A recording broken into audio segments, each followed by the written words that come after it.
So I can perhaps start, and you see already, I already gave the proof in my movie here that what you're seeing is trajectories of electrons, different colors, different electrons, and you see the trajectory, and what you see is that they are running and they are tumbling. So that is the point I want to prove, or I want to show.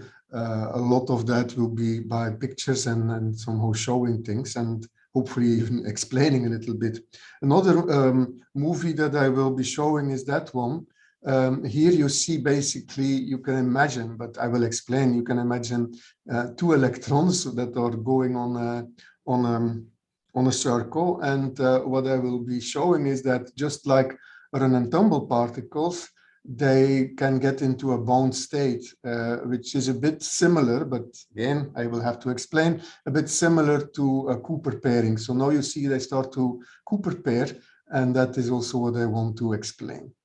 Okay, but let's start with the start, and that means that let me thank the organizers for inviting me in this conference, and I'm very happy to be able to participate a little bit and also to talk today about a subject which is a bit strange perhaps for some of you, because traditionally, I'm sure you know that run-and-tumble particles as the family of active particles have been recently perhaps most studied in this context of biology, say, of biophysics, where we are speaking about bacteria like E. coli, which have this kind of life of running and tumbling, a little bit like people who try to ski downhill, but basically have straight lines and then they change the angle. And that has been, of course, very popular. There is much more than run-and-tumble. There are these active Brownian, active Ornstein-Uhlenbeck. I will not review all of that, but just by saying one thing, which is in this figure here left up, that in fact, the origin of this run-and-tumble process, if you look at the earliest mathematical signs of that, were in the 19th century already, belong to the work of Heaviside and Lord Kelvin, have to do with what is called the telegraph process, so which is quite different from, of course, from biophysics. And while it has been starting perhaps in telegraph science, electromagnetism, it has been going on since a couple of, well, maybe a decade now or more even, to be making waves in the physics of life. But it also, in a way, also happens to be more and more important and in material science. Think about the things that people have been doing, you know, with kind of liquid crystals or active liquid crystals and all topological effects, geometric effects, etc., to discuss active matter. And I'm not going to speak about biology, not going to speak about telegraph science, but perhaps there is a bit of relation with material science, but I'm not sure, of course, about that. Okay, anyway, the basic equation that I want to remind you of this run-and-tumble particle is something like that. So you see here, this is the position at time t of a particle. It could be in a kind of confined environment, on a circle, in 1 dimension, 3 dimension, I don't know, in a box. But the main thing is that its velocity is on the right-hand side here. It may depend on where the particle is. It may even be depending on time itself. But most important for the run-and-tumble aspect is that this velocity, well, there are in fact many velocities possible, and there is a parameter, or better to say a random variable, sigma t, which is the noise. And that, okay, for example, has 2 values. That would be the simplest case. So it is a plus or a minus. So it means that we have 2 types of velocities, a v plus and a v minus. And that is then determining the direction of the velocity. So let us fix, say, the speed of propulsion, that's the amplitude of the velocity, but depending on what the value is of sigma t, there may be different directions of the velocity. So that really is the equation of motion that we are interested in, and I would like to work with that in the rest of the talk. But as I said, maybe I will go to more unusual appearances of run-and-tumble. So what I will be talking about is mostly about this picture for the electron, which is the so-called zigzag, or maybe you have heard of the Zitterbewegung, this jittery motion of an electron. So I will be speaking mostly about that. And what I will be doing with that, you will soon see. But one of the things that I will, of course, then say is that we can use these run-and-tumble particles as we do for electrons and see interference and diffraction. There are other relations, unusual appearances of run-and-tumble. For example, the 6-vertex model has a relation with run-and-tumble. Also, aspects of plasma physics, in particular electrons in a turbulent plasma, have aspects of run-and-tumble. But I will mostly discuss the Dirac electron. While, in fact, I will start with just something which is not at all sensational, but which is perhaps less seen, and that is that run-and-tumble particles, as particles, can also make waves, of course. So that is what you're seeing here. So this is a movie which was made by the student Bram Bijnens. So what you see here is an interval in one dimension, and there are many run-and-tumble particles. In fact, they are independent run-and-tumble particles with some persistence and some propulsion speed. But what is happening here is that you see a standing wave. So you can, for example, initially you give a profile, a density profile of the run-and-tumble particles, which is periodic, some sine or some cosine function, and then you let the run-and-tumble dynamics go, and that is the result what you see, and you see these standing waves. So I'm not going to say much about that, actually, just to tell you the secret if you want to simulate that, which is a bit of fun.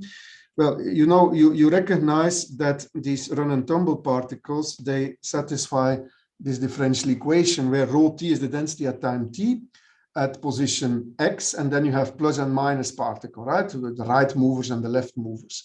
Now, the point is that if you want to have standing waves on these intervals, what you have to do is you have to use reflective boundary conditions.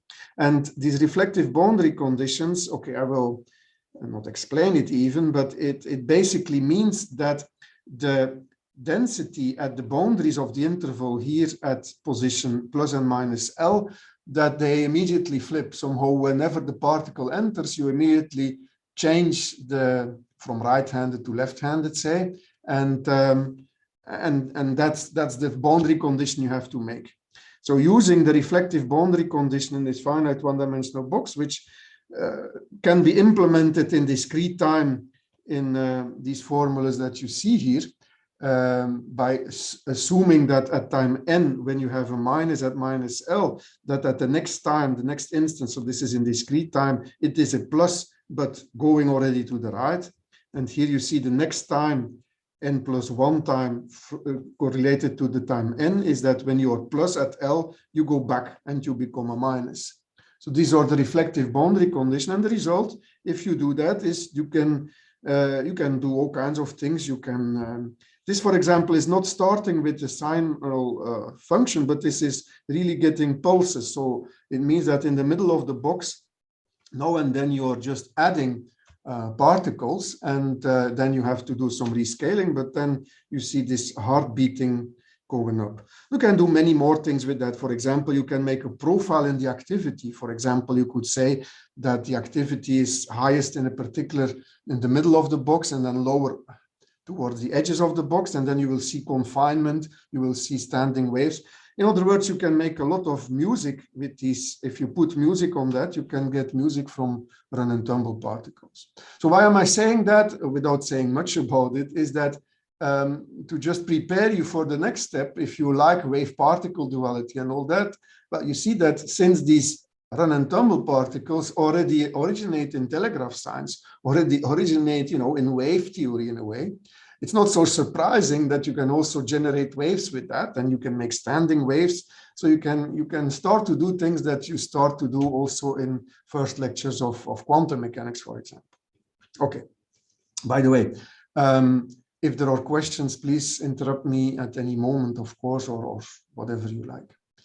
Yes, but so let me come to the more central subject of my talk, and it's a statement that I want to share with you, and that is that we can usefully think of the Dirac electron as a run-and-tumble particle. I have to add that this is not an original or new idea. In particular, I would like to refer you to this very thick book of Roger Penrose's, which is called The Road to Reality, where, in fact, on page 632, it is written there, he is explaining, he's not using the word run-and-tumble particle, but he's using the word zigzag particle. So he is explaining in what sense, and it really comes from the idea of visualization of space-time processes. In fact, Feynman already refers to that in some sense, how the Dirac electron can be associated to trajectories which have a motion which they call zigzag, but in our language, we could call it a run-and-tumble process. So what I will do is first a little bit, but I will not exaggerate here, a little bit, give you the mathematics that leads to that, and then we will just use it and see what is the fun behind that. Okay, so here is the logic how you go from the Dirac electron to run-and-tumble particles. Well, what you do is you start with the simplest Dirac theory. So you're not in QED really, but you're starting with the Dirac equation, which is here. I'm not even going to explain all the letters, but the most important thing perhaps is that you may remember from Dirac theory that the wave function is a B-spinor. So it's an element of C4, right? So it has like 4 components. It's a 4-element component, the wave function. It's called the B-spinor. And then there is a certain equation which it must behave. And the mu index refers to both time and space derivatives. There also appears something like gamma matrices there. But let me not elaborate all the details of that equation. The basic thing that you have to do once you know what is the electron or what is the Dirac equation is that there is a way to decompose this Dirac equation and together this B-spinor in terms of what are called Weil electrons.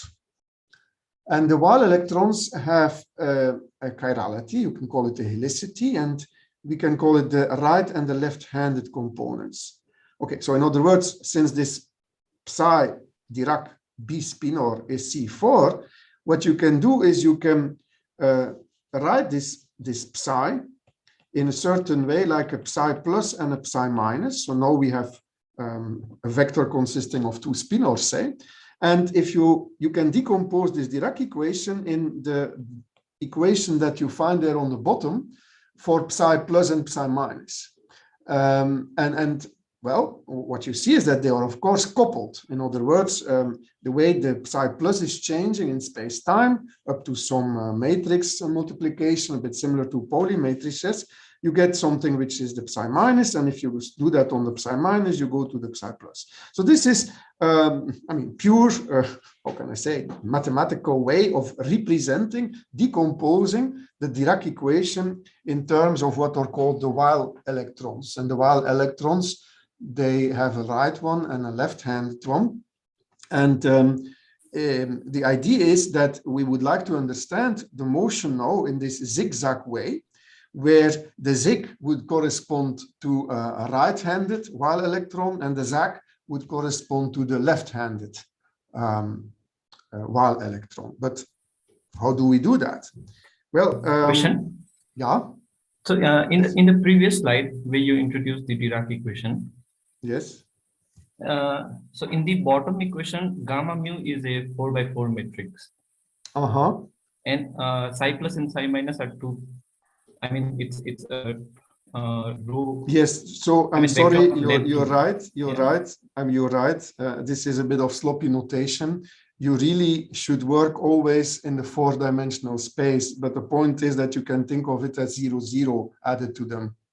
So what you really do is you're taking a projection of the psi. Here it is written, the psi minus is p minus psi, where these are certain projections that you're doing. But you'd like to embed it in this B-spinor space, but it's really working with the 2 components that you're doing. So you're right, but it's just sloppy notation, I think. Okay. Thank you. Yes, thank you for the question. It was important. Okay, so we would like to go to these zigzags. We are not there yet, but I have an argument of authority to ask you to be patient, and that is that Roger Penrose writes on this in his book about these zigzags. I mean, how to take, are you taking them serious? And I just quote from the book that he said, well, for my own part, I would say so. They are as real as the Dirac electron is itself real. Okay, whatever that means, I feel encouraged to continue my talk and to share with you how we can think of this motion of these zig and the zag electrons. Okay, but before I do that, let me still use, let me still give you a little bit more background. You see, these while electrons, and as all particles on a fundamental level, according to the standard model, they are massless. The way that particles acquire mass in the usual standard way in the standard model is through the so-called Broad-Engler-Higgs mechanism. And the way they obtain mass is because that different chiralities are coupled. In other words, you can change the chirality, and that is what is generating the mass. And that's exactly what we will be seeing here, namely the Dirac electron. You can think of it as getting its mass because it starts to be thought as tumbling between different chiralities. So the propulsion speed will always be the light speed, as it is for the Weyl electrons. But the reason why the Dirac electron slows down in a way is because of the dynamical activity that is happening, which is this flipping between the chiralities. So that is very much in the spirit, but in another language, of this Higgs or Broad-Engler-Higgs mechanism, or how you get mass to couple with the Higgs field, which is really a coupling between the different chiralities. Anyway, whatever that is, whatever to be said about that, clearly the next thing what we would like to do is to go to, from the equations here, we would like to go to the continuity equation. Okay, so let me repeat where we are now. So I was claiming, first of all, that the Dirac equation is equivalent mathematically to two coupled equations, which you see here, namely an equation for psi plus and psi minus, which are called the Weyl electrons, the right-handed and the left-handed electron. And up to sloppy notation, these are the equations. And you see that the way the psi plus is transformed in the psi minus indeed uses this mass term. Okay, now, given such an equation for the wave function, there is, of course, a standard way to go to the continuity equation. All right? I mean, if you have the Schrödinger equation, standard thing you do in, I guess, 101 of quantum mechanics, is that if you go to the Schrödinger equation, I mean, the usual Schrödinger equation, what you can show is that if you look to the psi squared, the usual psi squared for the Schrödinger equation, that it satisfies a continuity equation. So that is the divergence of some current here, and that is the conservation of probability, right? And this current here, you can, of course, find from the Schrödinger equation. You can write it as a certain velocity field that depends on the wave functions times psi squared, right? That's the continuity equation, and the V psi, or the current here, the probability current, is something related to, okay, the psi star nabla psi minus psi nabla psi star. You know these things, right? So this is an explicit continuity equation which follows from the Schrödinger equation, and here you have exactly the same thing. In the red box is just the continuity equation associated to the densities for the Weyl electrons. So in other words, we have densities rho plus and rho minus, and what are they? Well, they are psi plus modulus squared, they are psi minus modulus squared, and from the Weyl electrons, by the usual manipulations, how you go to a continuity equation, you get the red boxed equations. But now you see to these, you look at these equations, and clearly you see that appears there what we would call the Fokker-Planck equation, or the Smoluchowski equation, I don't know what is the right word here, the Fokker-Planck equation, let's say, associated to run-and-tumble particles, right? Because here you have indeed how the ballistic chain, say, this is nabla, and then you have this reactive motion, this reactive part on the right-hand side of the equation, where you get the rate of change A and B from rho minus to rho plus and from rho plus to rho minus. Okay, so again, this is nothing to do with interpretation. This is just mathematics. Dirac equation, go to Wall electron motion, these coupled equations, go to the continuity equation. Okay, but now comes the step, which is extremely small step, certainly for somebody who is used to look at stochastic processes. And the small step that you know I would like to let you enjoy is, well, if you see this red boxed equation here, the next thing you say is, well, if that is a Fokker-Planck equation, then there is also a Langevin equation. And what is the Langevin equation? Well, that's the Langevin equation is, let me do, it's just the run-and-tumble process. It's just a run-and-tumble process exactly as we have it, where now we have to say what is the tumbling rate and what is the propulsion speed and so on. We just have to specify this function. Okay, so the propulsion speed is equal to the speed of light. That is just inherited from the Wall electrons. Will be the same.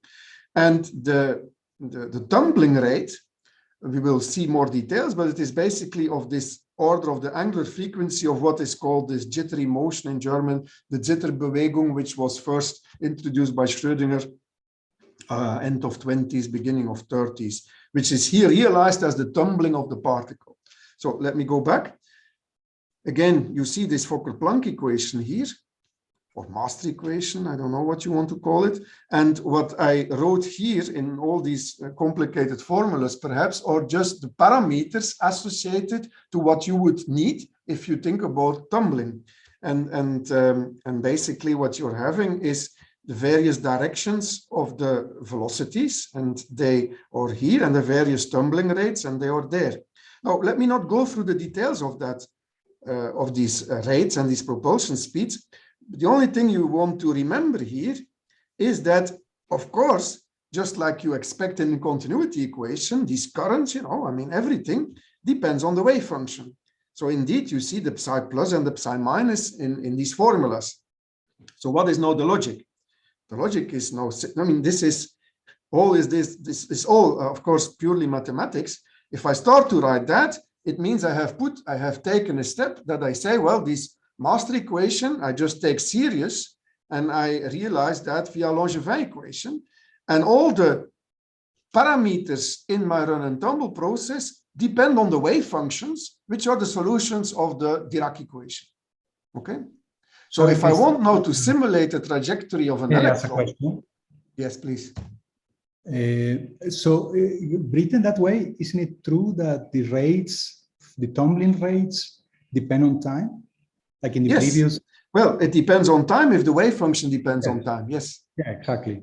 So in this case, the rates depend on time. It's yes, okay.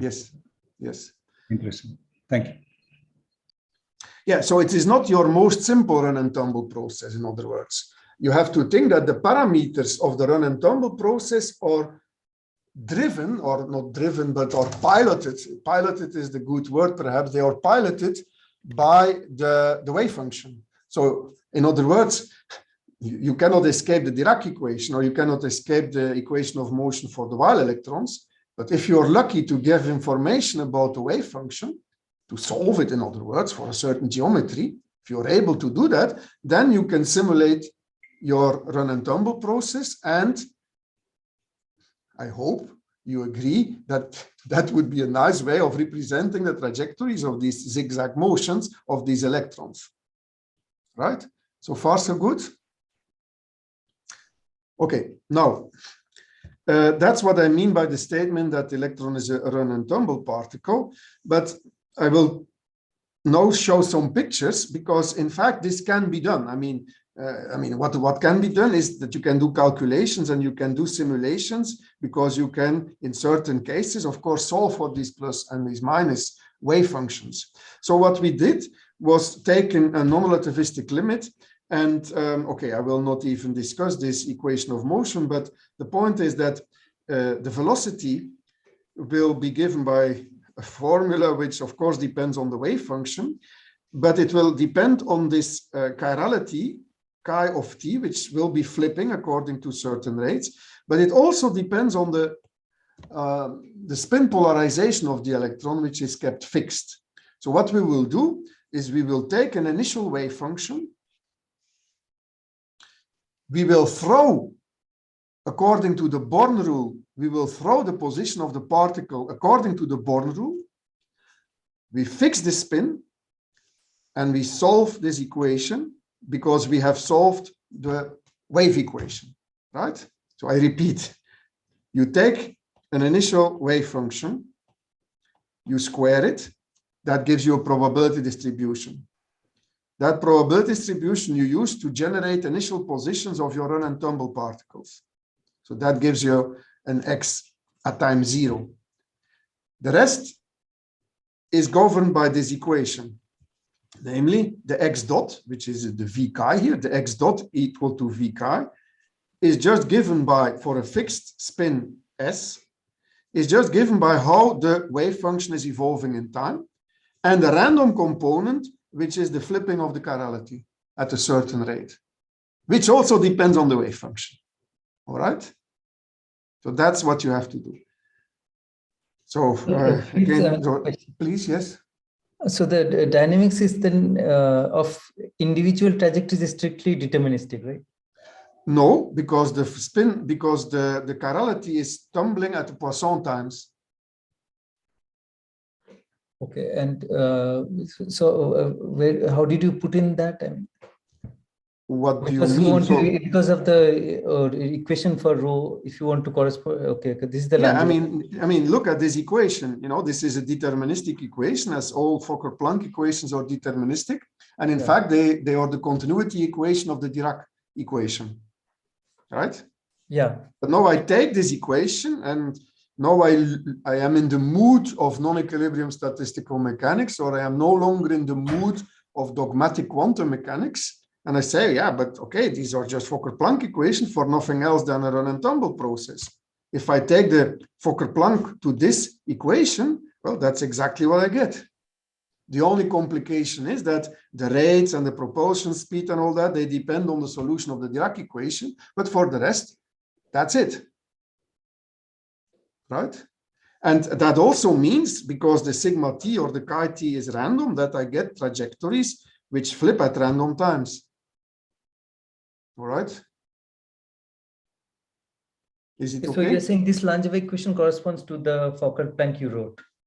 Exactly. So I'm saying that this equation here, you know, if you think of rho plus and rho minus as the densities, which are the densities, you know, they are the densities of the electrons, of the Weyl electrons, it's mathematically equivalent with this Langevin equation. Yeah, okay, yeah. I'm not doing anything. I'm just taking it serious. That's all. The mathematics is just ordinary, the thing that you would do every day. I'm just taking it serious. So I'm starting with Dirac equation. I'm taking the Weyl electron serious. I write the continuity equation for the Weyl electrons. I say this, okay, is equivalent mathematically to a Langevin equation, and I take it serious. And now I can start to play, no? Because now I solved this. Yeah. Chris, I have a question. So, no, this the run-and-tumble equivalent equation which you wrote, these are usually not time reversal invariant, right? Very good question. Here it is. Okay. Yes. Yes. So it's not an extremely easy exercise, but it's in our paper because, you know, the run-and-tumble and all of that, they are, you know, a bit complicated because they depend on the wave function. But in fact, the motion, that's a very good question. Thank you very much. The motion of that run-and-tumble particle, which is the electron, is time reversible. Okay. Yes. Yes. Okay. But, you know, even if you give a run-and-tumble process like that, what you call time reversal for a run-and-tumble process, or what you call, God forbids, heat entropy production, also depends on interpretations, no? What you mean how you define the inverse velocity and so on, right? Yeah, what is the appropriate time reversal? But since I am in the specific physics of the Dirac equation, I know exactly what I mean by time reversal, and I can check by hand, as we do in the paper, that indeed this motion is time reversal invariant. Okay, thank you. Okay. Yeah. Okay, so one of the things we are doing is just setting up a double screen. So we want to do diffraction and interference experiments with these, I call them now provocatively run-and-tumble particles. They are just the same thing as electrons. And so what I will do is, you have here the screen with the double slits, right? So I will take an initial wave function, which is such that when I will throw electrons using the Born rule, that it corresponds to this geometric configuration of that double slit. Okay. And then I leave it to my computer to compute everything and to do the trajectories and to see what happens on the screen, which is at a certain distance. All right. So, I mean, just to be specific, this is an example of how you can choose an initial wave function. And of course, you start with the simplest things, because then you can even do analytic computations. You start with Gaussian wave functions, one concentrated at one slit, another concentrated at another slit. You give it a certain velocity to go to start in the x direction. This is this initial V0 here that you put in the wave function. This is the first slit. This is the second slit. And you just, this is the solution already of this Pauli equation. So this is the non-relativistic computation, solution of this Pauli equation, to just let the computer do whatever it is. And here it is. That's what you have. That's maybe for the first time in your life you see an electron moving. So that's what it is. And sometimes it starts, you can see sometimes it starts from this slit, sometimes it starts from that slit. And then you just record on the screen where the little bullet is entering. No, you just record where it is. And lo and behold, what else do you expect? That's what you see. That just after, if you look at the screen for a single slit, that's the diffraction pattern you see. And that is for a double slit, the interference pattern with diffraction that you're seeing for a double slit. Okay, so that's the code is publicly available if you want to try it yourself. This is exactly what you do. And if I wouldn't have told you that it is quantum mechanics, it would seem a bit strange perhaps, but in fact, it's just run-and-tumble particles, nothing else. It's just run-and-tumble particles where I have the trajectories, which you can plot. I mean, you can visualize them. You know everything about the trajectories. You can follow and see whether it starts in one slit or you can see whether it starts in the other slit. And it exactly reproduces the experiments that were actually electron interference double slit experiments.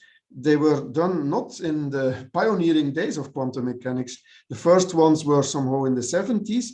But the really nice one, and also with a lot of data, they are from '89 really.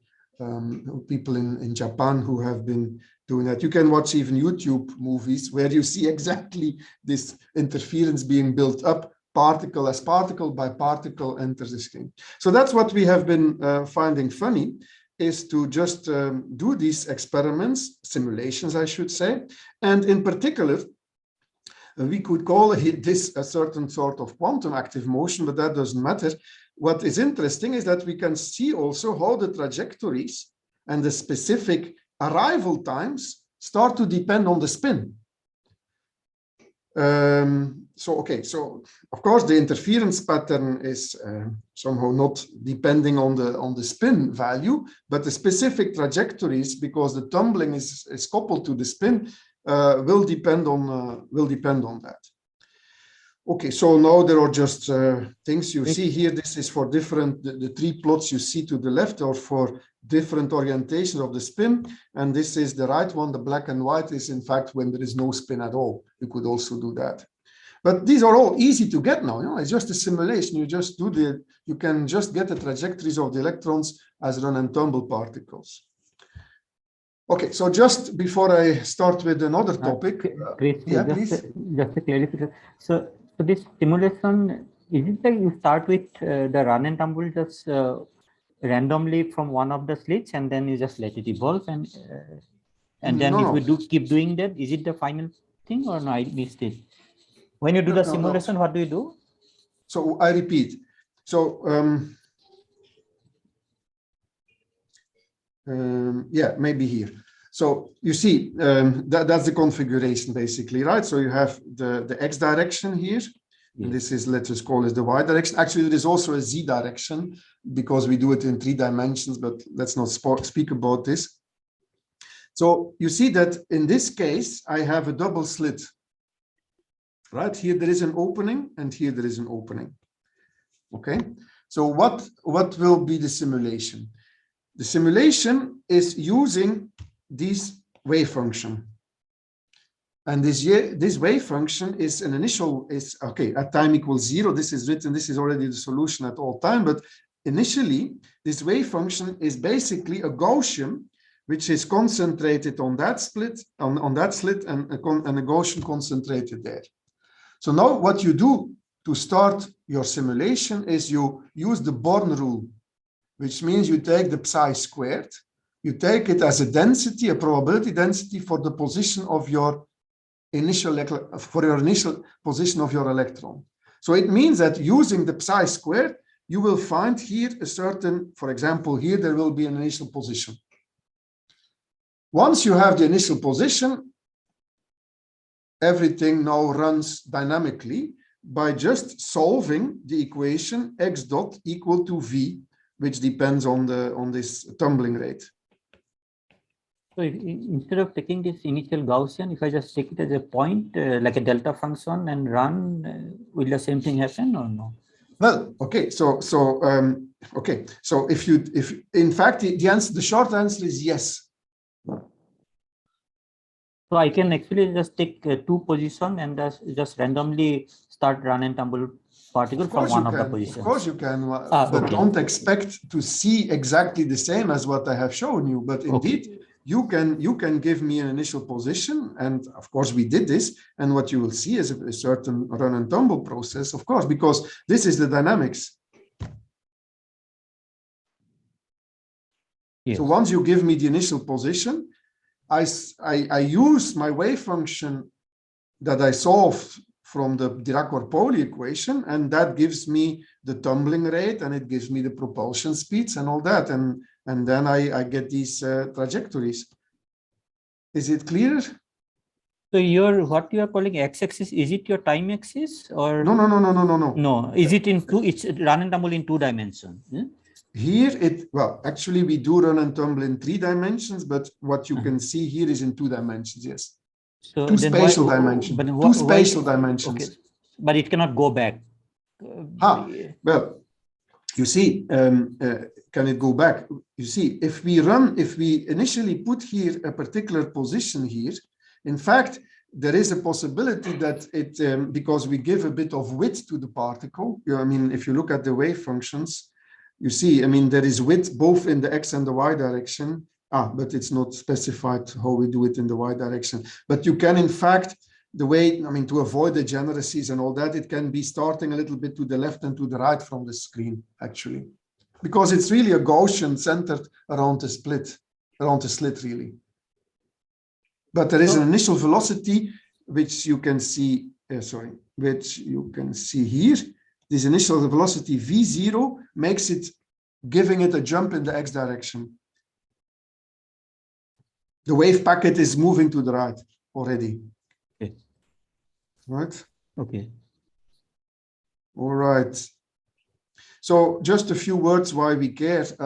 We care because it's nice and funny. I mean, it just, of course, that's the, I mean, it's just funny that you find this run and tumble dynamics for these electrons. And I mean, I don't know about you, but certainly I like it also because visualizations, I think it's important to have visualizations of motion, just like we have to have a good screen for our desktops or laptops or whatever. I think for physics, we also need visualization. It's also important. But there are other reasons which are perhaps more serious that I want to mention, but I want to mention and then move on.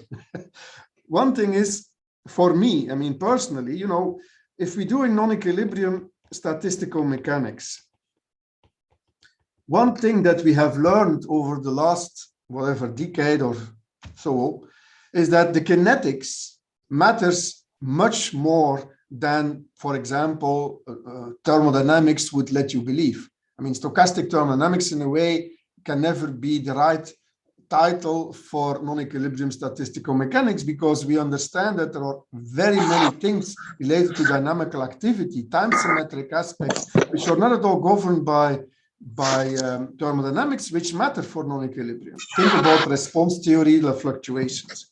Now, in fact, this insight comes together with laboratory experiments where more and more today we can actually measure the trajectories. You know, you can see the trajectories. You have fast camera, you have the colloids which are moving. It's really important, and we can really monitor these trajectories of these particles. Now, that's classical physics. The point is that in quantum, non-equilibrium quantum statistical mechanics, somehow there is no tradition to look at trajectories.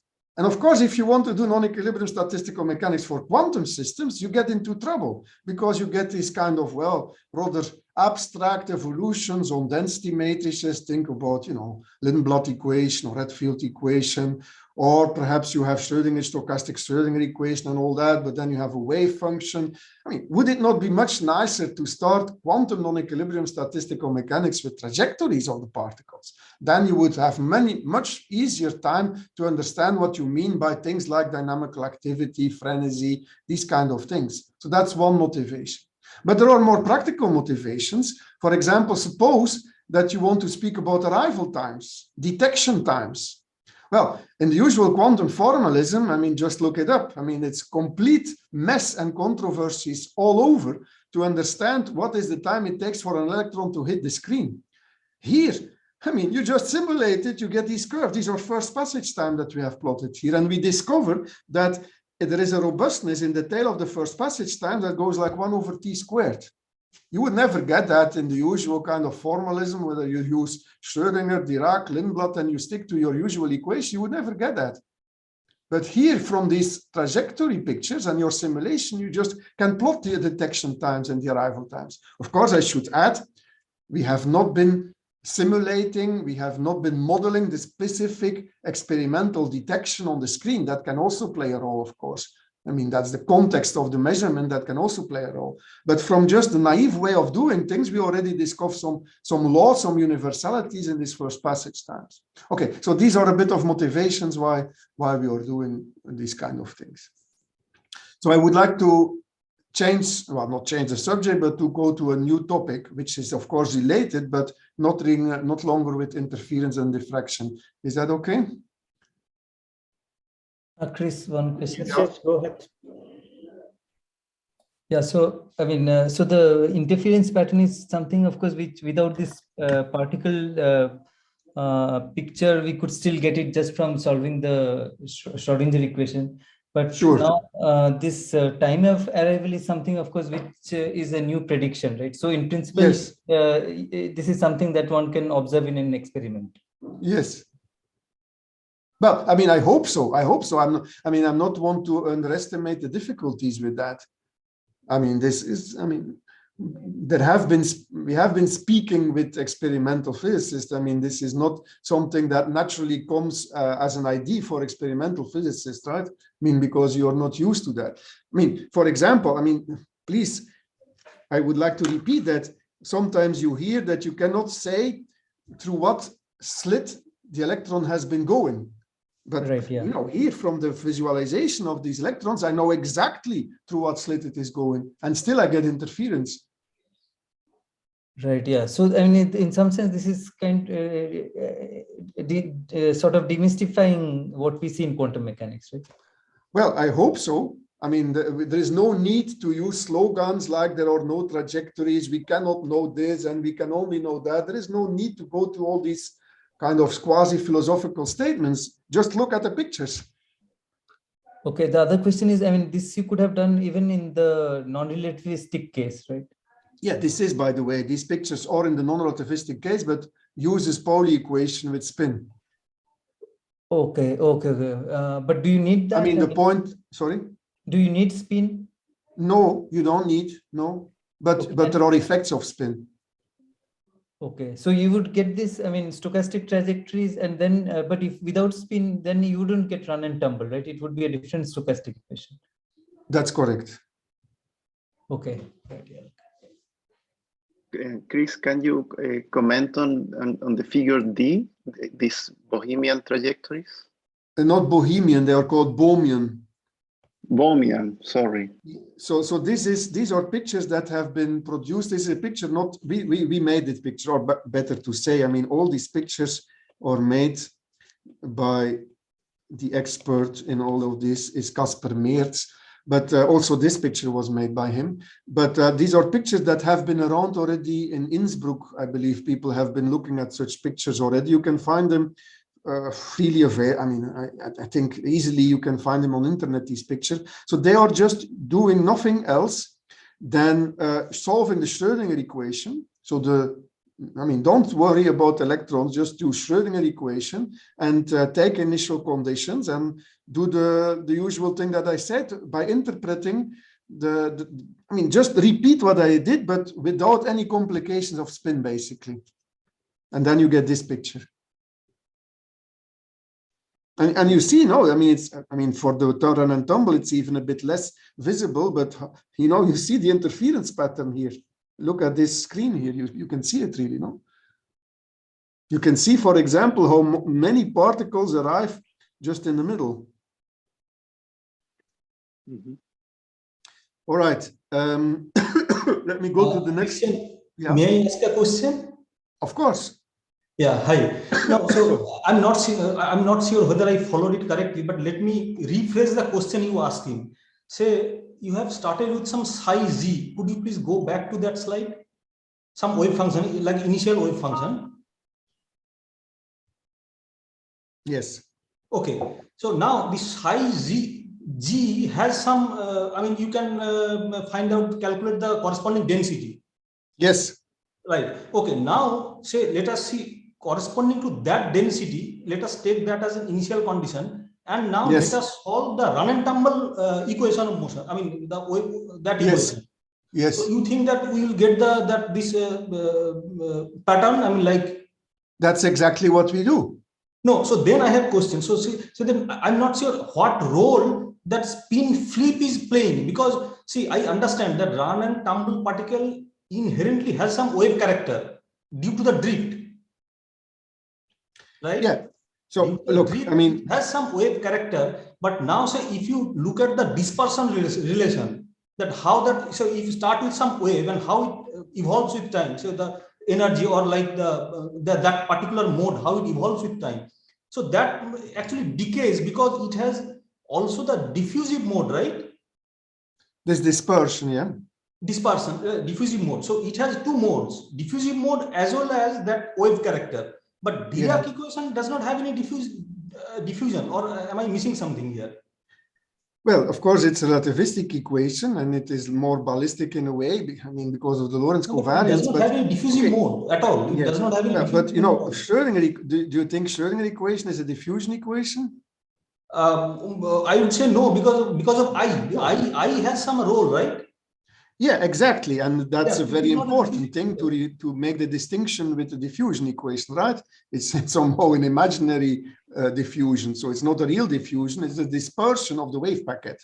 So the wave packet, of course, will change, will spread, and it will do that in a certain way. All of that will be picked up by the continuity equation. That is to say, how the probability current is working. I didn't speak about these kind of pictures, but what you're seeing here in the orange or in the brown color, that is the evolution of the wave function. So here you have a certain wave function, and which is earlier, and that of course changes. And you see, for example, that there is a bit of spreading of this wave function. But associated to that wave function, there is a blue curve, and this blue curve gives you the profile of tumbling. And that you're using to solve the run and tumble equation. And that's how you get it. There is no secret. No, it's if you look at the code and if you look at the paper, which I wanted to give the reference to, it's rather straightforward, right? It's just something which does not require a lot of work. It's just you have to do it. But by the way, I must say, so this is the paper. So this is with Casper Meerts and Wart Struijf. You can find it on the archive. Now, I thought that it would be easy and to get it published. So we submitted it to Physical Review E because, okay, I mean, I don't know why we don't want to pay for, we don't want to pay for journals but it was rejected, the paper. So maybe I should tell you that the paper was rejected by PRE. Usually PRE accepts everything, but this paper was rejected. So that's a warning. Okay. Oh, no, Christian. So sorry, may I interrupt a bit more? Of course. Yeah, of course. No, so I'm saying that I'm not that surprised that you get this interference pattern with run and tumble, because run and tumble has inherently a wave character. Exactly. That's why I started with the standing That one wave. is right. Okay, but now the point is that I mean, in addition, run and tumble has also a diffusion mode. So the wave character will decay with time. So now if you get the screen, I mean, your screen where you get the interference pattern, that is far away from the double slits. Okay. So you won't see, I mean, after a long time, if the DR, that rate at which it's tumbling, is much, say, larger compared to that screen length, I mean, that you can construct the length scale, right? So then, I mean, you won't see any interference pattern, but I understand that maybe. So I claim that is what you see. This is directly from the simulations, but probably what you're asking is a very good question. Maybe you're asking the following. You see, if you're using the usual run and tumble particles, then we know that there is a kind of passive limit, namely that if you're tumbling a lot, sorry? Yeah, you're right. Yeah. So you're saying that if you're tumbling a lot, you know, if the rate of tumbling is a lot, then there appears something like a diffusion equation. Right. And if you look at the telegraph equation, it has a diffusion term and it has the ballistic term. Right? Right. So it is for long times or for a lot of flipping. I mean, there is a certain, I mean, an effective way of getting a diffusion from a run and tumble particle. And you're referring to that effect, right? And you're asking, right. And you're really asking me, can I see that here happening? Of course, I cannot. I mean, I am not allowed to do that because the tumbling rates are what they are. I mean, I cannot change them. They are given by the wave function. But nevertheless, your question makes sense, and it is a very interesting question, because what I can do here, but we have not done this in this paper, what we can do is to make the transition from the relativistic to the non-relativistic to the Schrödinger equation by looking at scenarios, by changing basically, I mean, formally the H bar, but okay, by making this tumbling rate much higher, we can go to equations which are somehow getting the typical diffusion thing, or much more a diffusion thing that you see in the Schrödinger equation. Right. Yeah. In other words, there is a way, there is an analog of the diffusion limit for run and tumble, which is a way to go from Dirac to Pauli to Schrödinger. Okay. The Laplacian in Schrödinger would be coming out of this run and tumble dynamics.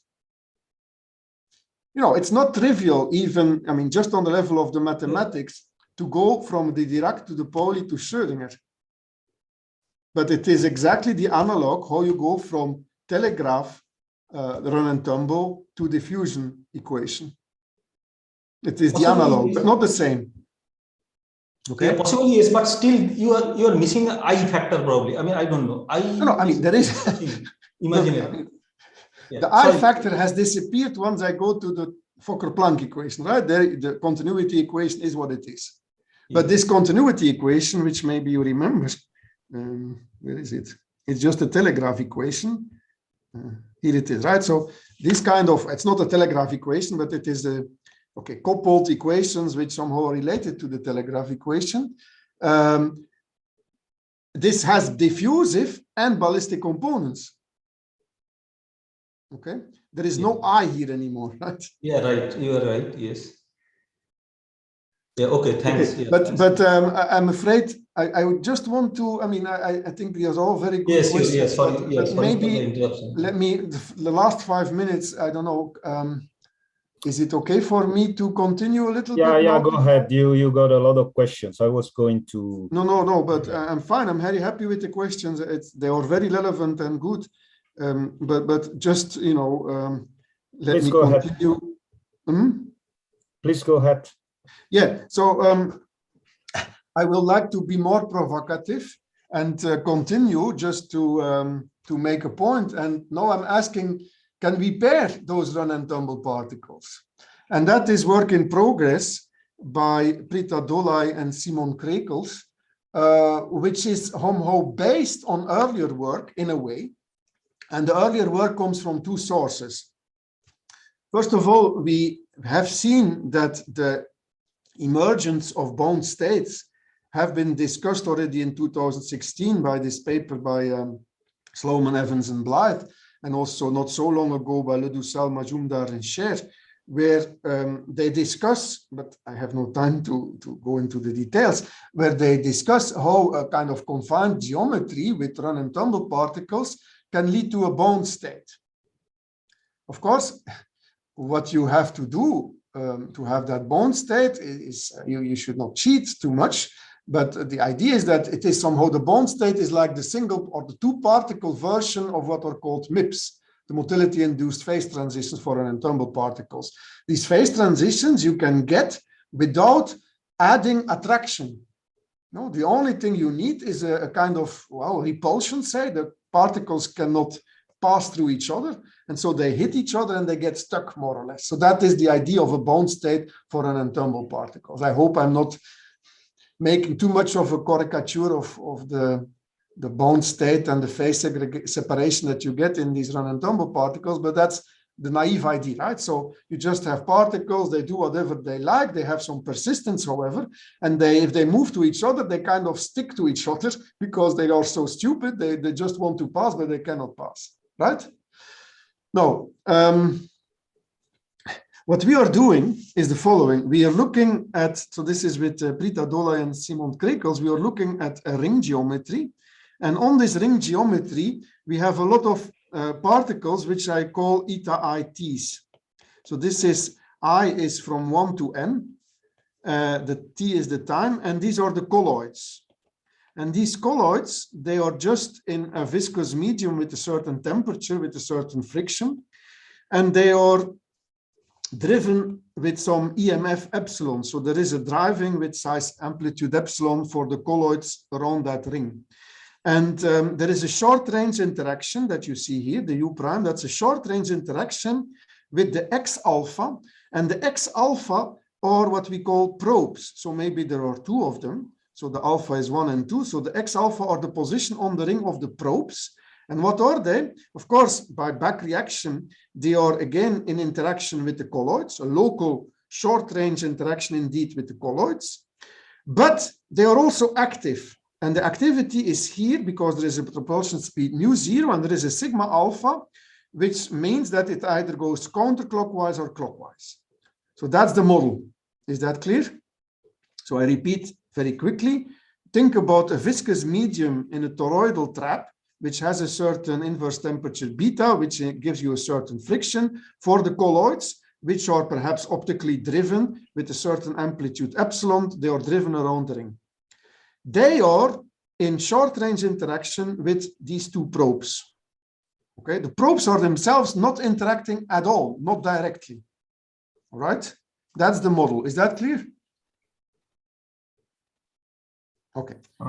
Yes, it is clear, but I have a question. The dynamics of the bath particles and the probes are again this run-and-tumble thing, or no. Look, here is the colloid dynamics. This is just an overdamped diffusion process where it is driven by amplitude epsilon. Epsilon means that there is a tendency to move in, let's say, clockwise direction, but it's not run-and-tumble at all. The run-and-tumble is for the probes. The probes are moving, just interacting with the colloids, but they have this strange idea that now and then they, they are active in the sense that they are like bacteria, if you wish. They move either clockwise or counterclockwise, and they just change at random times their direction. Yep, thank you. That's all. So you have viscous sugar water. You have colloids, many colloids, many colloids, which are driven, and you just put two bacteria in it. All right. So this model is based on a paper that we wrote with Karl Netoczny already in 2017, but this paper we also was also rejected. So so I'm only speaking about papers that are rejected today. Actually, we are still waiting for somebody to offer to publish this, but not yet. Okay. So based on that paper. Now here is the movie. I will just show you what is happening. So here it comes. So what you see are the probes. You're not seeing the colloids. The colloids are just represented by the density profile. So the blue thing that you're seeing, this blue kind of shapes that go around the circle, these are the this is the density of the colloids that is plotted.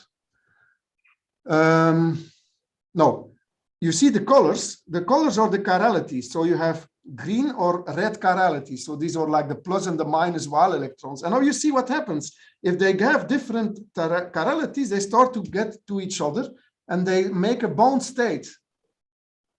But then when they change their chirality, so that depends, of course, on the persistence, they go away from each other. They start to repel each other. It's as if there is, I mean, I didn't have any repulsion between the probes, but it goes automatically. So now they are at maximal distance from each other. They are just moving. They are like having now again the same chirality, but when one of them flips, you will see, but maybe it takes a bit long, you will see that they will again make a bound state.